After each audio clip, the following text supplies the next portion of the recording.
everybody, and welcome back to HawgCast, the official podcast of the 442nd Fighter Wing. I'm Bob Jennings, the Superintendent of Public Affairs, and I'm sitting here with Colonel Mike Rio Leonis, the Wing Commander. Today, we're talking to Colonel Brett Zero Waring, the commander of the 476 Fighter Group, and we're hearing about how he and his people down at Moody Air Force Base helped take care of each other and their neighbors in the aftermath of Hurricane Helene. More on that in a minute, but first it's Babble Time. Hey, Bob, thanks. Yeah, Babble Time. If you all recall, we named this section Babble Time, and I put $25 down on the table every time we do Babble Time. And the individual who actually guesses why this is called Babble Time gets to take that money home. It's $225 now, Bob, right? $225. Getting big. Since no one has been guessing, I have to throw some hints out there to make this more enjoyable and more possible for someone to guess. So the previous hints were Davis Monthan Air Force Base, Bulldogs, which is a 354th Fighter Squadron, Tactical, and then the new hint for this podcast is First. So DM, Bulldogs, Tactical, First. So hopefully someone will be able to pull the guess and be able to take that money home. Normally we have Chief Parks here to assist me, but he, I think, has food poisoning today. So he's going to be down and out. We already actually did the interview with Colonel Waring. It's an amazing story about the hurricane recovery down at Moody, Bob. I don't know what your impression was with what they were doing, but it was way more of an impact than I think we realize. Oh, yeah. So above and beyond. Those guys down there did so much good work. Yeah, taking care of people, thinking outside the box, and Colonel Waring made tactical lessons learned about a hurricane coming through. He's recruiting out in the country at the same time and making relationships with the Air National Guard or the National Guard that responded. All right, anyways, November UTA. Hopefully you're listening to this before the UTA. Big things that we've got going on this UTA is we are basically complete with our ACS deployment. So we have many wing members in harm's way in what I've been referring to the Hive, which is CENTCOM, and they're doing good work there as things do not calm down. Aviation Package is going through some training to get ready for their deployment this summer. The 476 is actually having a normal UTA, where their last UTA was hurricane recovery related. And then we're going to be talking about checking the patch, raising our standards. It's a privilege to be a member of the 442nd Fighter Wing and the Air Force. The Air Force has had a similar campaign. One Air Force is their theme, and we're working about operational discipline and operational standards all the way down to personal appearance standards and stuff like that. We're an incredible organization, and we need to make sure that we are presenting ourselves as such. And then fiscal execution started, even though it's the beginning of the fiscal year. We had a commander's call with General Healy over Teams, and he basically was looking at our spend plans execution in the beginning of October. So he's looking at it already, and he said, spend, spend, spend, fly, fly, fly. We have to execute our budget as Air Force Reserve Command so that we get the same budget next year, because we typically are getting chipped away, marked, they call it, with our under execution. And we gave back millions of dollars, tens of millions of dollars. And it's frustrating because we did our job. So we did a great job, but we're back into the world of spend, spend, spend, fly, fly, fly. So anyway, Bob, let's talk about what's going on this UTA as we prep for our next big event, which is a combat deployment. I got a lot of things going on. Got some flu shots scheduled. Those schedules will be out to the commanders and supervisors, but the medical squadron is helping out and actually going to the units to help make those flu shots a little bit easier. We've got sapper and suicide training scheduled a lot of times throughout the UTA. We got some CADM events, so we have some of our members already going out and qualifying for their weapon that they're going to be carrying downrange this summer.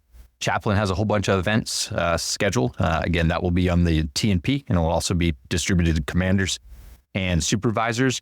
The DOC survey is still hot. This is our last UTA. What percentage did they say we were at? I believe we're at 73%. No, I'm sorry. It's the other way around. We're at 27%. 27%. We got to get those numbers up. That's still a pretty good percentage, but make sure that you fill that out. It's so simple. It's a QRC code. It couldn't be more automated. It doesn't take a whole lot of time. It takes about 10 minutes. 10 minutes, and you're giving feedback to me and other commanders so that we can make things better. Give us the good as well, so we can spread the good if your squadron's doing something well and the other squadrons don't know. We need to know about that too. But I want to know what's causing problems so we can fix it, because I'm certainly going to use that. It's available through a QRC code. It's also available on the Air Force Connect app. And again, 10 minutes to get that done.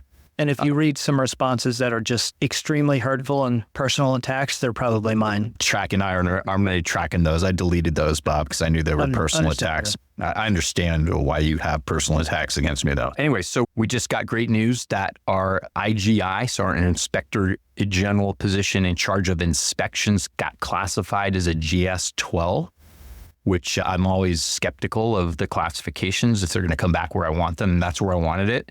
And we're going to advertise that GS, straight civilian position, in November. That's going to be advertised, and obviously it's a full-time opportunity for anyone in our wing. Great opportunity for that. Political season's coming.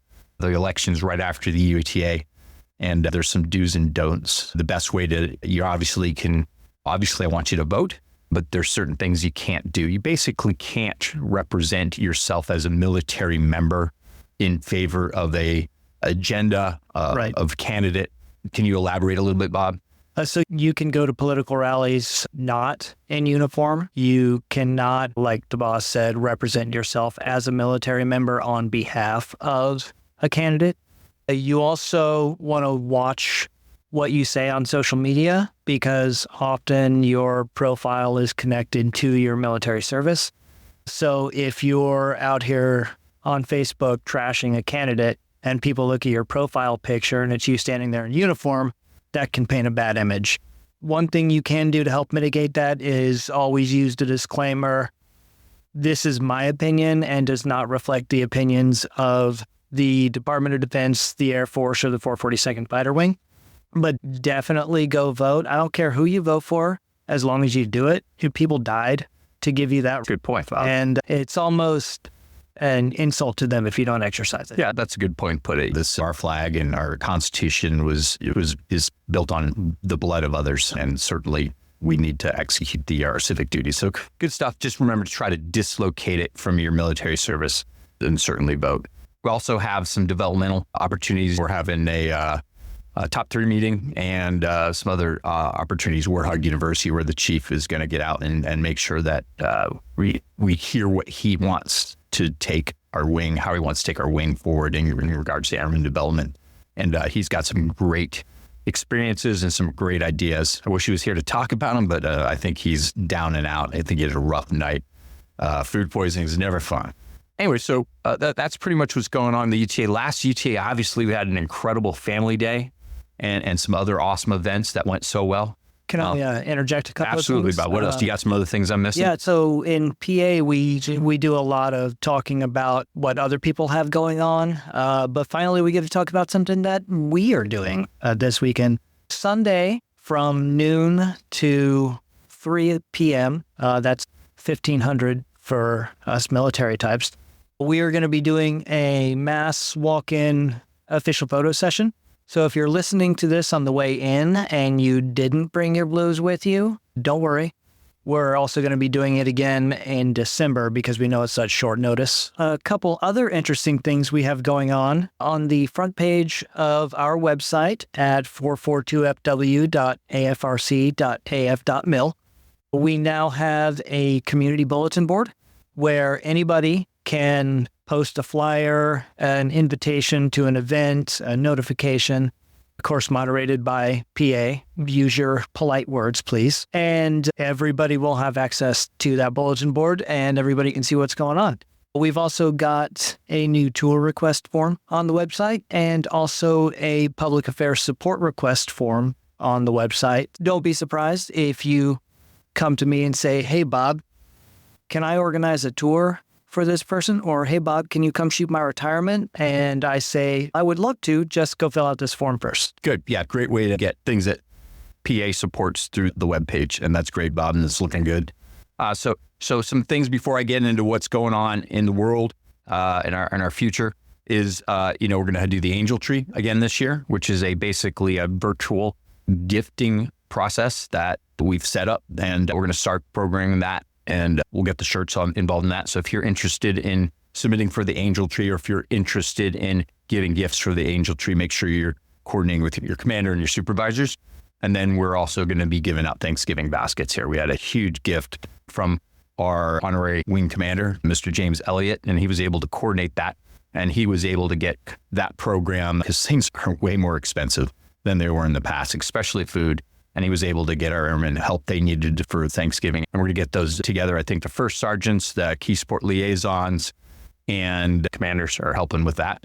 That's going to be a great program, again, with the Thanksgiving baskets and the angel tree. Holiday seasons are coming up, and I look forward to the holidays, and we're starting early in November. Anyway, so let's talk about what's going on in the world. Obviously, it's not calming down. We have to talk about it. We'll summarize it. What's going on? North Koreans are helping the Russians up in Ukraine. Israel actually struck back to Iran and hit some of their capabilities to produce drones and some of their surface to air missiles. So the area that we have men and women in deployed is not calming down. And the area that we're forecasted to go next summer is not calming down. So that's the biggest thing. While that's happening in the world, we're still focused on the great power competition in China. And quite honestly, the Air Force, I don't want to say is obsessed, but I'd say if you're doing something, making changes, asking for funding, asking for new equipment, it has to be related to the great power competition and China. It's the pacing threat that we face, and everything is being focused on that. And we're making huge transformations. Chief of Staff of the Air Force said at the Commanders Conference, these are some of the most significant transformations to our Air Force since its inception.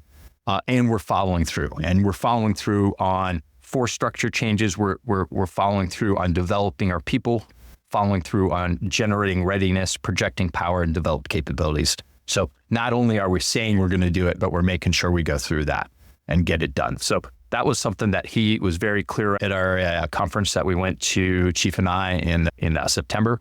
Another thing that's happening is the Secretary of Defense is going through a total force optimization review. And he's looking at the TFI, the Total Force Integration Associations, and all services and make sure they're done right. To be honest, I don't know where the Air Force will go. In general, the Air Force trends towards not using the reserve component, where the other services embrace the reserve component. So I don't know how that will go. It's brand new, but it's hot and it's coming. The Chief and I also went to an Air Combat Command Commanders Conference. And then we had some of the pilots in the fighter squadron go to the Weapons and Tactics Council for the Air Reserve component. And I would say if there's a trend from those two conferences, again, China is our pacing threat, and we have to base everything we do off that pacing threat. And that they talked about a lot about F-15s coming back into favor. And obviously that's something that I would hope happens and comes to our wing. But obviously, there's been no change to the program of record, and the A-10 is divesting in approximately 3 years. But it was interesting to see that as a theme in some of these conferences that are not aligned with each other. Anyway, so that's what's happening. The biggest thing that is going to happen to our wing, other than our combat deployments, is the transition to a staff and a deployable combat wing structure. And we're forecasting that to happen in August and September of 2025. And that's going to be a huge structural change to our wing. But what's going to happen is the groups will dissolve, and the group commanders and group staffs will dissolve. We'll go into a commander with two deputy commanders. One would be for support, one will be for operations. And then the squadrons will align in under them. And then we'll come up with about a 70-person A staff, which is a significant. So that's where the group staffs will pretty much resolve into. And then what will happen is instead of having an MSG, we're going to have a CABS, Combat Air Base Squadron. And that is going to be an enormous squadron and incorporate many of the components of the MSG. Got a lot of work to do. Our XP shop is working forward to make sure that transition is as seamless as possible. What we have an advantage is some people are transitioning sooner and before us. And we've also got some experience with A staffs. Absolutely. We've done A staffs in Peru, so it won't be a brand new thing. But the reality is that these are going to be huge changes, and luckily a lot of the work is going to be shown for us, so it won't be as difficult to get there, but it's going to be a significant change. Those are the big things that are happening in this UTA and in our future. Bob, do you have any follow-up comments before we start talking to Colonel Waring? Last comment is, this is pending. Nothing is definite yet, but I'm working on getting some family pictures with an A-10 set up on Saturday. Make sure your family is aware. And that's for the November UTA? For the November UTA. So you have getting time ahead of things, Bob. Awesome. Holiday cards out. Yep. Awesome. I usually wait to the last minute. New Year's cards are my standard, not holiday cards. So anyways, Bob, that's great. So Babel time, $225 on the table. The hints are Davis Mothin, Bulldogs, Tactical first. All right, Bob, let's go talk to Colonel Waring. All right, let's do it.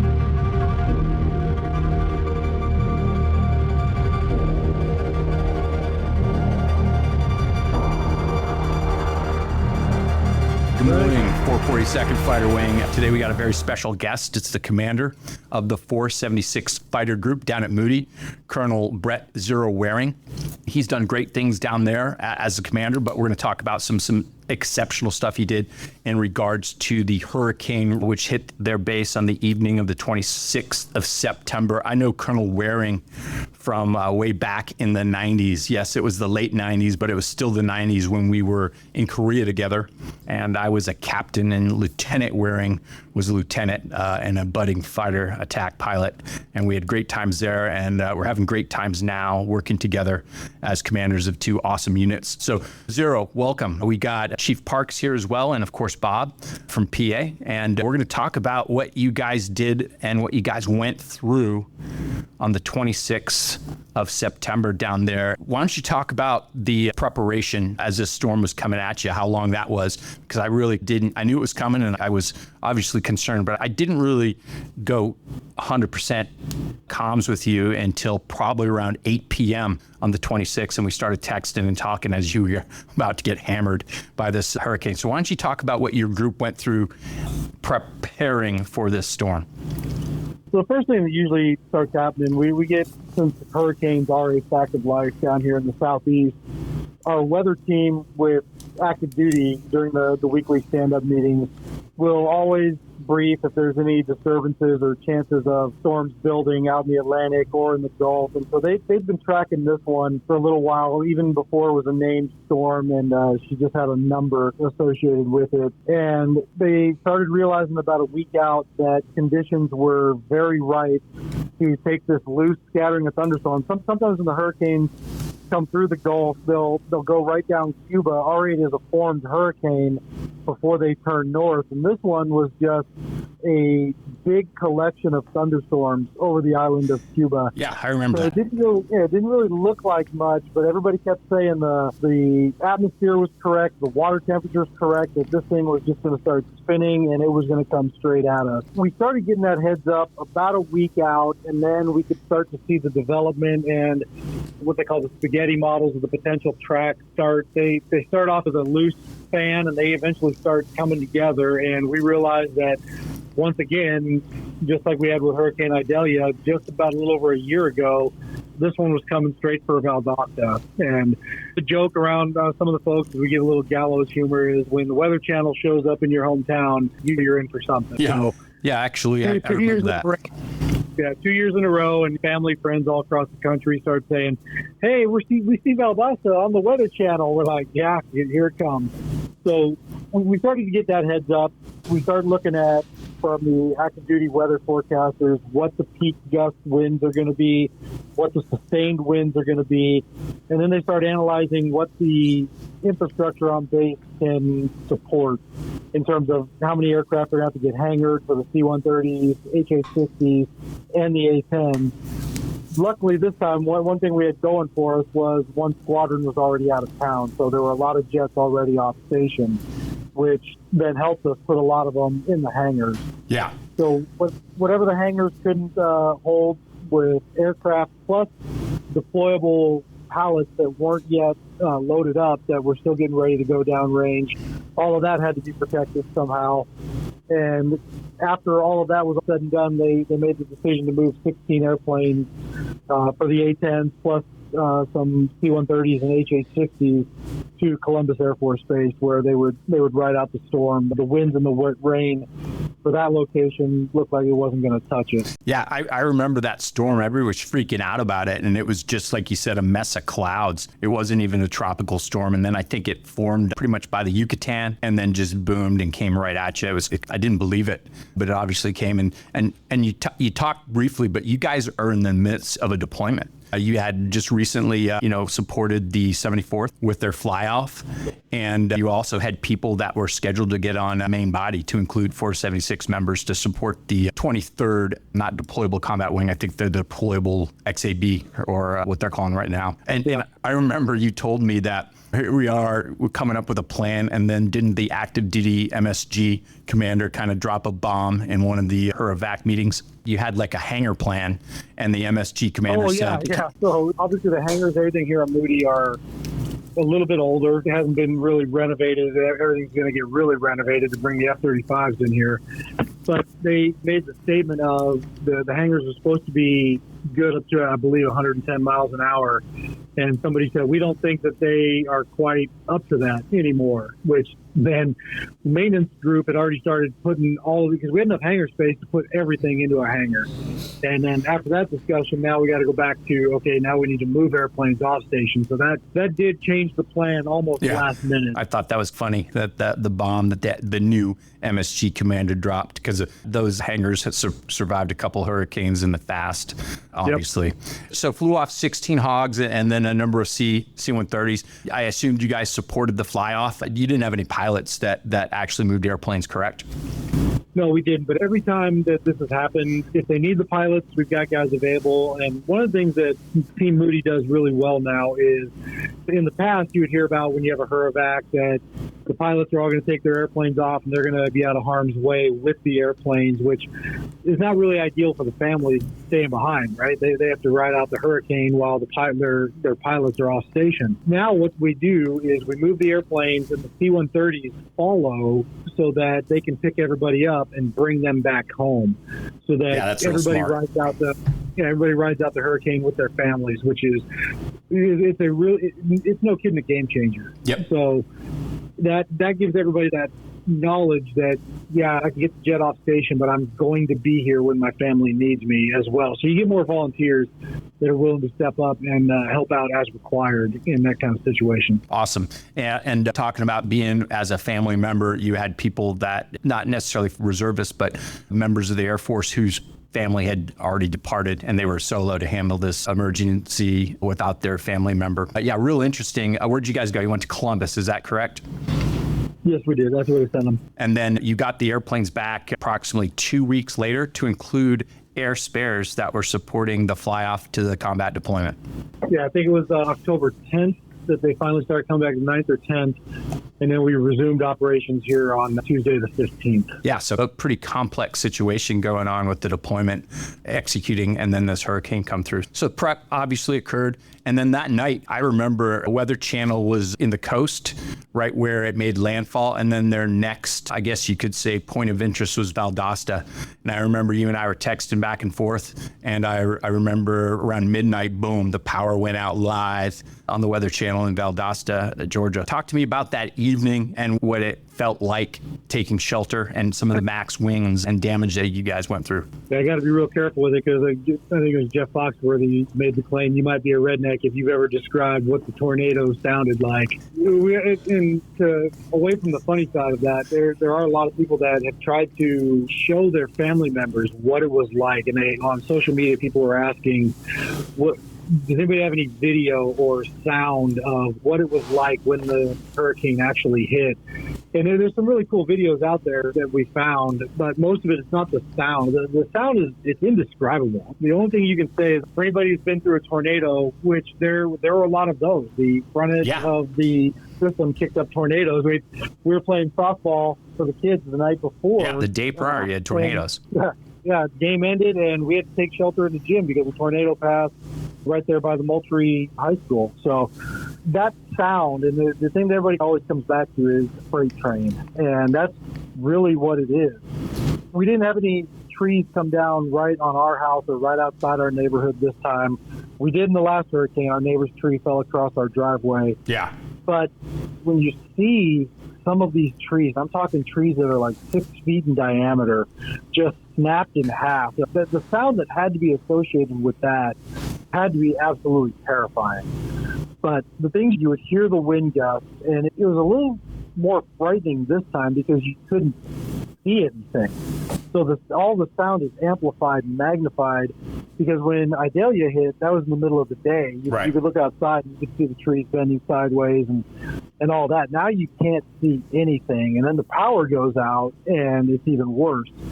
Some of the videos that people got, you could see transformers blowing. You could see the sparks going through the air, which kind of lights everything up and gives it a really eerie kind of feeling to it.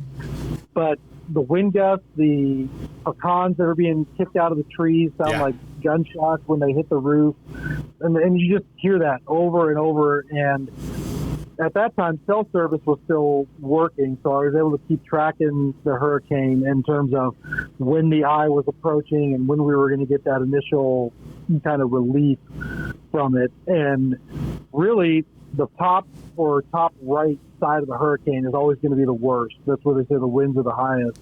And that's exactly what came right through us. That's the east wall of it is what hit Moody. Yep. So everything around that north wall and the east wall is what's really going to get all of the damage.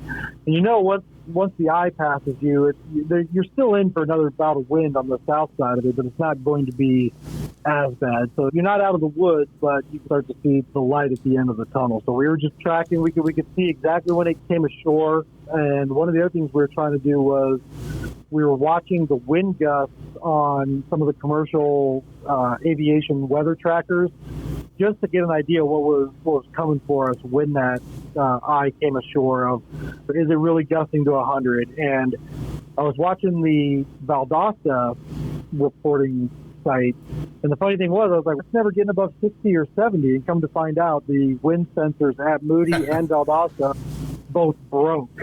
They were knocked over, so of course they weren't reporting the actual winds, which I think they said the max gust we got was about 105. 105. Yeah, that's significant. And I remember the eye wall collapsed on the Valdosta area. And you had people that actually witnessed the hurricane eye, correct? Yeah, it came right over the top of us. As soon as I knew that we were in the eye, I took that time to go outside, do an initial check of the house, check my neighbor's house because he's deployed and his family went up to New York during the hurricane. So we did him a solid of just checking to make sure there was no damage, no roof tiles off. And at that point, you could see all these really high-powered flashlights all through the neighborhood as everybody's doing the same thing. Yeah. And at that time, we didn't see any of the trees that were down. We didn't see any roof damage. Even though the backside is not as strong, that's when the trees did come down, because we did have about 3 pecan trees in the neighborhood came down, a couple of pine trees snapped in half and hit some roofs, and that had to have happened after that. The eye came across us at about 1:30 or 1:45 in the morning, so sometime in those next 4 hours or so is when the winds reversed direction that a lot of that damage happened again. Gotcha. So probably a lot of that was just loosening it up. That first hit, really loosen it up, and then it takes down. Was there any point, sir, where they were like, hey, you guys may want to think about evacuating? Was that ahead of time? I know some of that took place down, but I don't know that was your guys' area. Did they suggest that to you guys? They did for anybody who lived in any kind of manufactured home. Copy. There were evacuations for that. They did the same thing in Florida, but in terms of any normal-sized structure, there was no mandatory evacuation from it. It was all voluntary. I would ask my wife and daughter, do you guys want to go stay with friends in Alabama or up to her sister's house in Kentucky? But one of the things, and we found this out with a lot of people, Amy didn't want to leave without the dog. She didn't know what she would do with the dog. And we found that there were a lot of people that felt the exact same way, that they were not going to evacuate because of pets. Without their pets. Yeah. And that makes a lot of sense to me, but it's one of those things that you don't really think about ahead of time. Yeah, it makes a lot of sense. It's also you're looking, these are first world problems, issues that we're looking at, that we stick, but we also have homes that are in the first world that survived this. Yeah. What are you looking at time frame wise, sir, from start till the time that you were like, okay, it's time to go outside and start surveying damage? So from the time the storm starts till the time that you're outside putting on those work gloves. So the first look was at the eye, and that was about 1:30 in the morning. But the next, there's really absolutely nothing you can do until the sun comes up.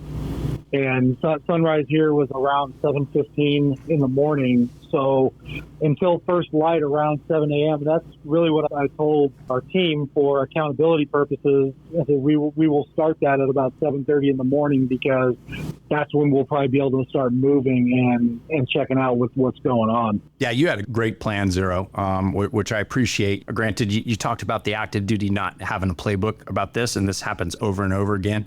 And you're going to help maybe them come up with some type of playbook so they're not thinking things through for the first time next hurricane. Yeah, because I know decisions are made based on the suspected wind speeds, what weather is saying that we can expect, and what the shelters are rated for. And sometimes I think there was a little bit of backlash from higher headquarters on the active duty side when they sheltered the airplanes instead of evacuating them. And I think a lot of that will just help make decisions of, hey, we expected wind gusts of X, we did Y, and we got feedback Z. Yeah. It doesn't mean you're necessarily going to use it like a recipe or a cookie cutter, but it helps you build upon decisions that were made in the past, so you can make a little bit more informed choice with the circumstances you find yourself in. Yeah.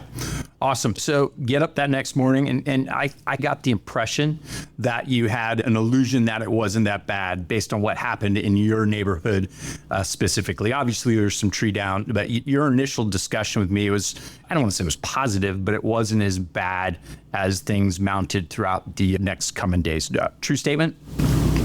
Yeah, and that's a lot of what, when you say the power went out, so the other thing that started really going out pretty quickly was cell service, and that one caught us completely off guard, because when Idalia hit, and a lot of the plan that we had for how we were going to run accountability, what times we were going to do that, was all based off of some kind of errors that we made during Idalia, that we just, since hurricanes didn't hit here every year at that point, there had not been one that hit Valdosta for decades.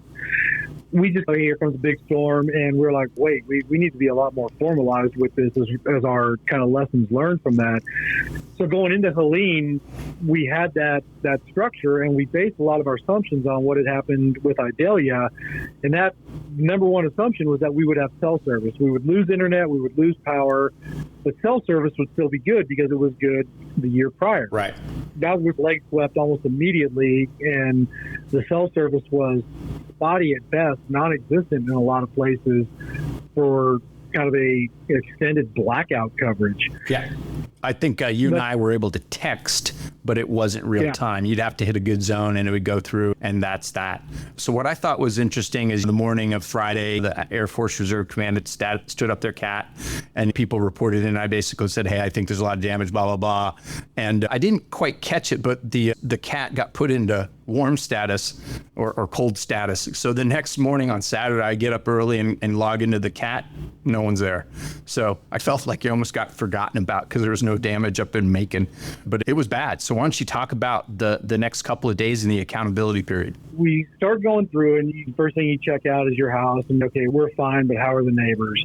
One of the greatest things about living down here is, and we saw this during Idalia as well, as soon as it was safe to move about the neighborhood, there would be roving gangs of 3 or 4 guys with chainsaws just out clearing the roads. And like one of the pecan trees fell across the road leading into our area of the subdivision.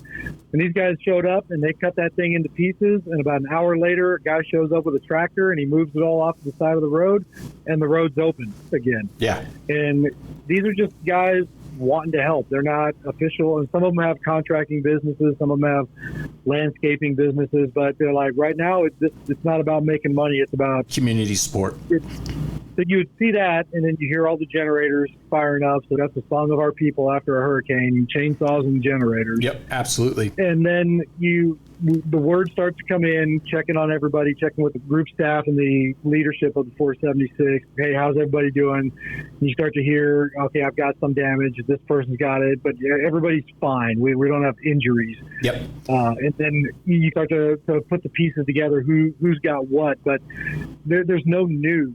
That's the difficult thing, was we're completely cut off from the rest of the world. We have no idea what is going on outside. You can't turn on the news, or you can't turn on the Weather Channel and see what is going on at that point. I would say that kind of caught us off guard as well. You couldn't prep your fantasy football team for the Sunday games, huh? Yeah, exactly right. You got nothing. Then as the words start to come in, the first day was all about just initial recovery, making sure everybody's fine. And I think it took us about the entire day, and we still had a few stragglers to get that accountability. Yeah, you were probably at 95% by close of business on Friday. Yeah, which we were happy to see that. And just really the difficult part was that there were certain places you just couldn't get to with the way the trees were down and the power lines were down. There's still power lines across the road that have been completely cut up, but they're leaving them there until they can come find whoever's going to officially clean it up. But talking right now, there's still power lines right across now. the road.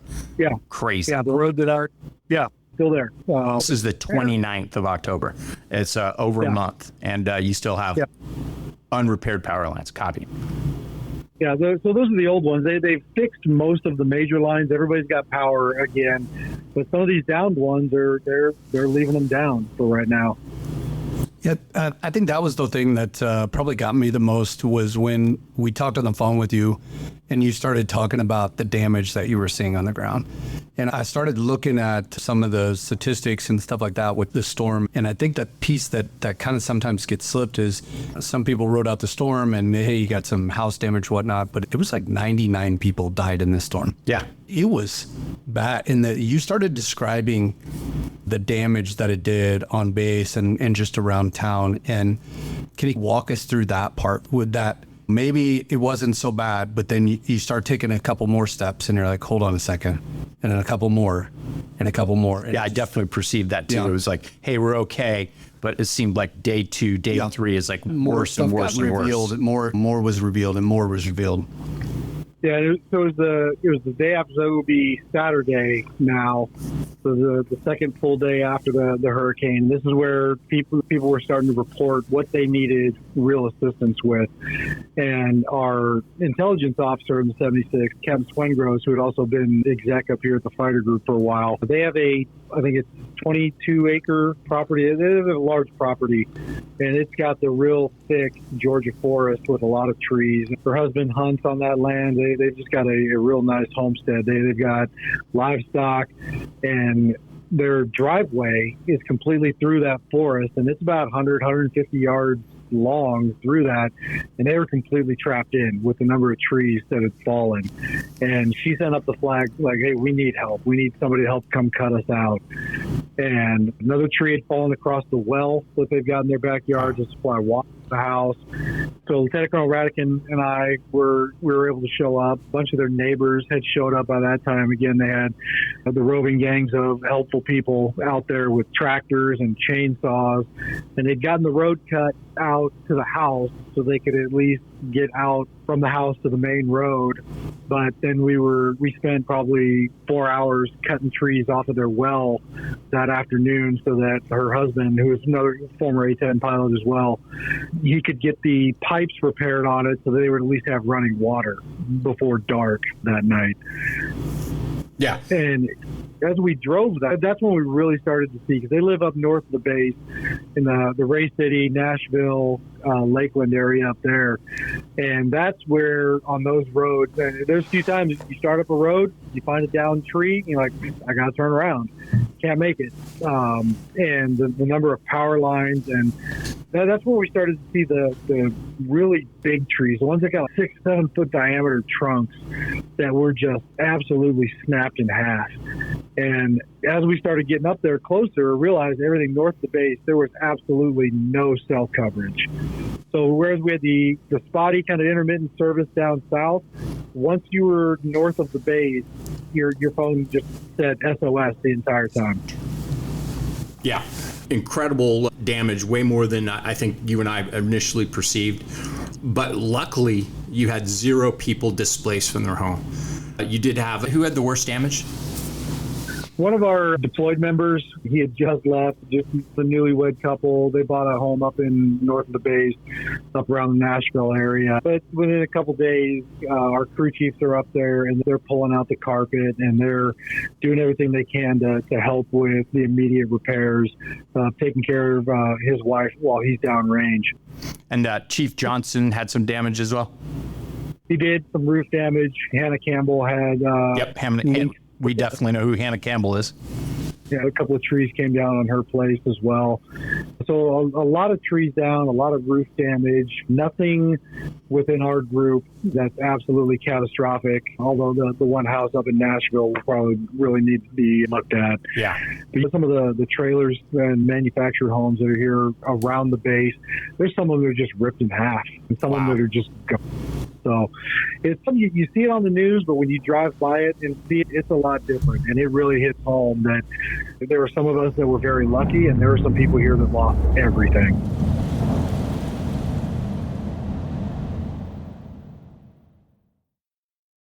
Stay tuned for the conclusion of the interview, where Colonel Waring talks about recovery efforts and how the members of the 476th put their neighbors before themselves to distribute life-sustaining supplies to those in need.